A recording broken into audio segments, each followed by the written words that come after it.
Bom dia, boa tarde, boa noite. Nós estamos aqui com um vídeo para a gente mostrar a vocês.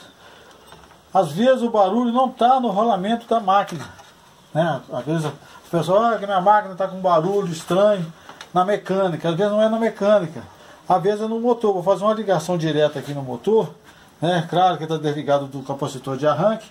Eu vou ter que fazer o arranque com a mão aqui, olha para você ver o barulho.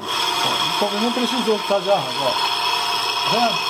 Talvez esse barulho você pensa que é do rolamento da mecânica, da máquina, mas pode ser do motor, tá vendo? Ó, olha para você ver a diferença, ó, o barulho deste também ele é usado. Só estou mostrando para vocês aqui a diferença de um, né, que está com rolamento bom, o outro que está com rolamento ruim. Vou fazer o arranque aqui, porque está sem motor, ó o barulho, tá vendo? As diferenças são essas.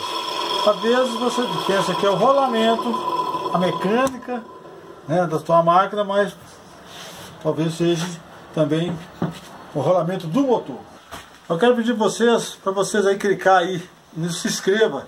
Essa letrinha vermelhinha que está escrito aí, inscreva-se, é você apertar aí, né, que aí todas as vezes que a gente tiver um vídeo vocês vão receber uma notificação, vocês vão receber um novo vídeo, tá ok? Obrigado.